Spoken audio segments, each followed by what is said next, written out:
जब घर में इतना मज़े का बन सकता है फजीता सैंडविच तो बाज़ार से लेकर क्यों खाएं। अस्सलाम वालेकुम जी, मेरा नाम बीना है। आज मैं आपके साथ शेयर करूंगी फजीता सैंडविच की रेसिपी। यहाँ पे मैंने ले लिया मिक्सिंग बाउल और 3 पाव के जितना बोनलेस चिकन, जिसे मैंने स्ट्रिप्स में कटवा लिया था, ये चला जाएगा।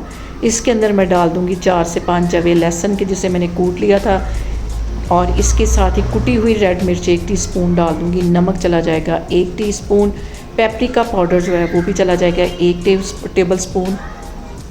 और ये डालने के बाद 1 टेबल स्पून इसमें मैं डाल दूँगी विस सिरका, 1 टेबल स्पून सोया सॉस, और तकरीबन 2 से 3 टेबल स्पून के करीब हम इसमें डाल देंगे कुकिंग ऑयल।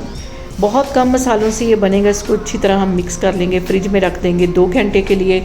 यहाँ पे देखें जी, चिकन को फ्रिज में रखे हुए मुझे 2 घंटे हो गए थे। पैन के अंदर मैं ये चिकन डाल दूँगी। कोई मैंने इसके अंदर ऑयल नहीं डाला, चिकन के अंदर पहले ही हमने मैरिनेशन में ऑयल डाला हुआ। इसको अच्छी तरह एक दफ़ा मिक्स कर लेना है।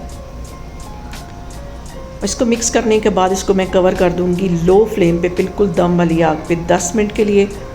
और यहाँ पे देखें जी, चिकन को रखे हुए तकरीबन 10 मिनट हो गए। चिकन हमारा अच्छी तरह गल गया। अब इसके अंदर मैं डाल दूँगी कुछ वेजिटेबल्स। 1 शिमला मिर्च मैंने ले ली, जिसे बारीक मैंने लंबाई में काट लिया। इसी तरह मैंने 1 टमाटर ले लिया, लंबाई में काट लिया, इसके बीज निकाल लिए। और इसी तरह 1 प्याज मैंने बारीक लंबाई में काट लिया। सारी वेजिटेबल्स चली जाएंगी। इसको अच्छी तरह मिक्स कर लेना है, ज़्यादा गलाना नहीं है, क्रंची क्रंची वेजिटेबल्स होनी चाहिए।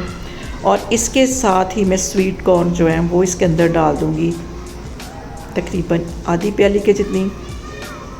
इससे टेस्ट जो है बहुत मज़े का आएगा फजीता सैंडविच का। इसको मिक्स कर लेना है। और इसके अंदर मैं 2 तरह की चीज़ डाल दूँगी, मोज़रेला और कॉटलेज चीज़।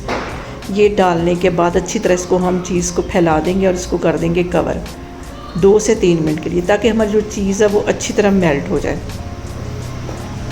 यहाँ मैंने चीज़ को अच्छी तरह सेट कर दिया। इसको मैं कर दूँगी कवर 2 मिनट के लिए। दूसरी साइड पे मैंने तवे के ऊपर 2 से 3 टेबल स्पून के करीब ऑयल डाल दिया। थोड़ा सा मैंने इसके ऊपर बटर डाल दिया और इसको हम करेंगे टोस्ट। अच्छी तरह इसको टोस्ट कर लेना है। बहुत मज़े के, बहुत टेस्टी और बहुत आसानी से आप ये घर में बना के बच्चों को दे सकते हैं, लंच बॉक्स में दे सकते हैं। यहाँ पे देखें जी, ब्रेड मैंने टोस्ट कर ली थी। अब इसके ऊपर मैं अच्छी तरह लगा दूँगी मायोनीज़ दोनों साइडों पे। दोनों साइडों पर मायोनीज़ लगाने के बाद ये जो हमने चिकन की स्टफिंग बनाई है ढेर सारी, ये इसमें चली जाएगी, क्योंकि फिर फजीता सैंडविच है तो फिर ज़्यादा सारी स्टफिंग जाएगी। अच्छी तरह इसको सेट कर लेना है। और यहाँ पे देखें जी, बहुत ही मज़े के, बहुत टेस्टी, घर में बहुत आसानी के साथ आप फजीता सैंडविच बना के इंजॉय कर सकते हैं। आप लोग इसको लाजमी ट्राई करें और मुझे कमेंट्स में बताएं कि आपको मेरी वीडियोस, मेरी रेसिपीज़ कैसी लगती हैं। और मेरी वीडियोस को ज़्यादा से ज़्यादा शेयर करें और मेरे चैनल को सब्सक्राइब करें और अपना बहुत सारा ख्याल रखें। इंशाल्लाह ताला मैं एक और वीडियो में आपके सामने आऊँगी। अल्लाह हाफिज़।